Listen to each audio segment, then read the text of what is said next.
Hey guys, what's up? MurderofBirds here, and today I'm bringing you my anime review for Naruto Shippuden, episode 365.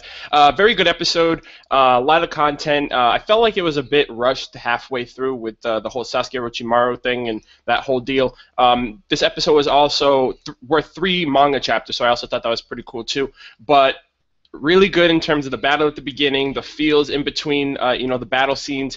We got a Sasuke sighting during this episode, so I think that's pretty cool too. And I'm overall excited for what's going to come up in the next future episodes. But the start of this episode is Shikaku. They're pretty much setting into motion Shikaku's final master plan with dealing with the Ten Tails. And essentially that's Naruto going around high-fiving everybody, giving him a bit of the Kyuubi's chakra. And from Shikaku's analyzation of, talking to Kakashi, it's also known that it gives 3 times the power than, what he normally would give for, like, his Kamui and stuff like that. So we got a little bit of information there. The Ino Shikacho formation comes out straight first to deal with, restraining the Ten Tails. I think it's crazy that Ino was also able to restrain Obito with her mind transfer jutsu. And then also Shikamaru, restraining it with its shadows, and then Choji coming in with his multiple clones. I thought that was pretty awesome as well.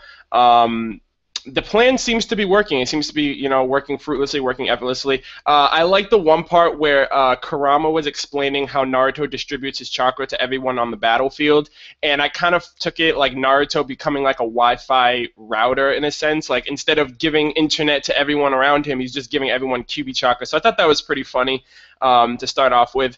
But we quickly got into some very emotional scenes. We got a little bit of a flashback regarding, the internal conversations between Shikaku and Inoichi to Shikamaru and Ino.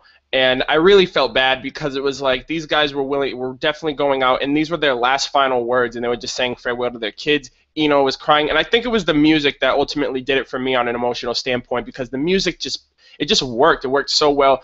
Shikamaru pretty much telling his father that, hey, you were there for me when it mattered to me. We played shogi. Your back was always faced to me, which I was always, aiming to succeed and surpass you. And then Ino's father was telling her about how, he's witnessed her development over the years with being a kind-hearted person that she is, and she's just ultimately blossomed. So I definitely like that first part, with that emotional aspect. And then the second one was with Lee and Neji, and oh my gosh, dude, like, it was ridiculous because, like, I really got emotional when Neji died last episode, but I got even more emotional because Lee was crying and everything, and talking about how, they were essentially rivals at that point, and it was kind of messed up because he never really got to prove himself to Neji. He never got that friendly rivalry that I've always wanted, especially since part 1.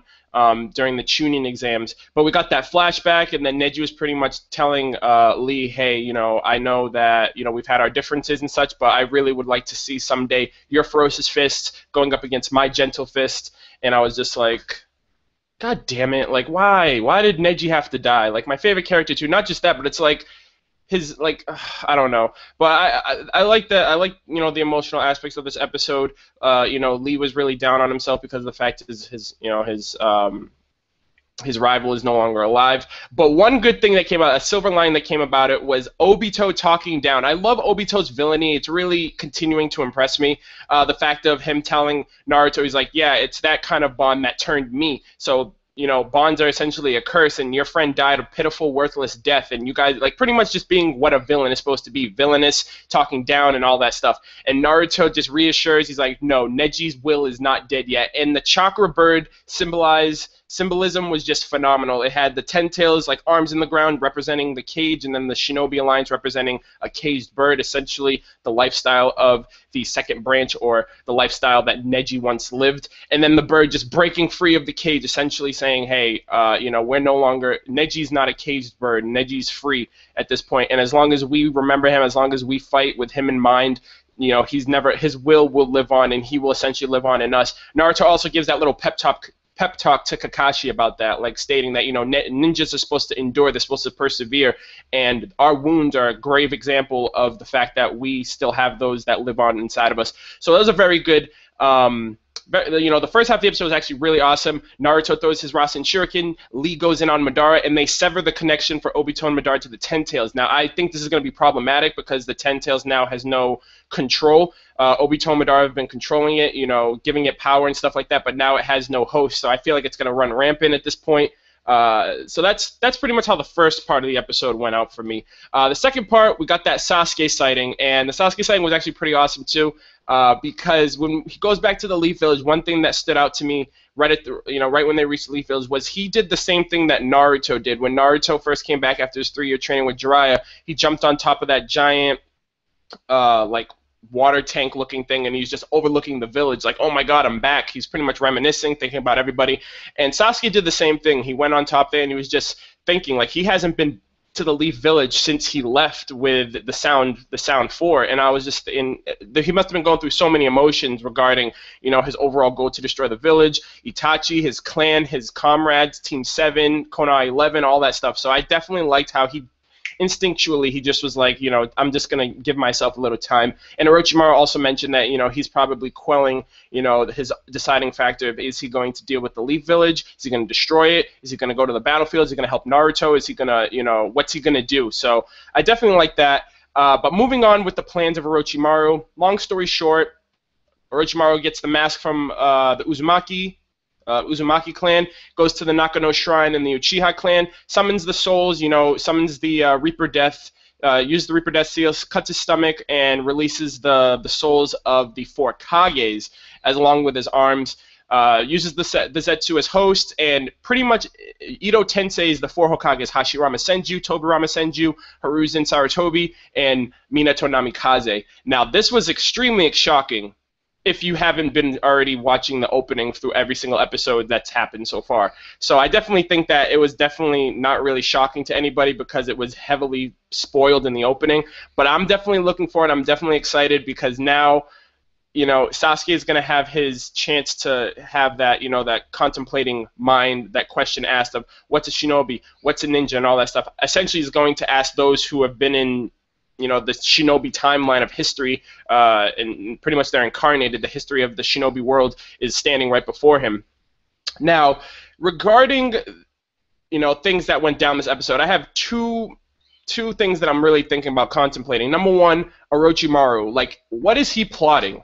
Because if you take it into context, if you disable this entire war, if you take this war out of the equation, Orochimaru had that scroll in play for a while. So I feel like he was already planning on doing this, bringing back the Kages, dealing with, trying to destroy the trying to destroy the Leaf Village with all 4 Kages in play. So I don't know. I feel like because now he's also the Edo Tensei Jutsu caster, he has them under his control. So I don't know if he's eventually gonna turn on, whatever he's trying to do for Sasuke, and he's going to decide, hey, I'm going to take over the world or whatever. I don't know. And second of all is not only the fact that he got his arms back, so he has his arsenal of jutsu, but he pretty much sacrificed his body during the ritual, and he found a new host in Zetsu, which tells me he also has Senju DNA.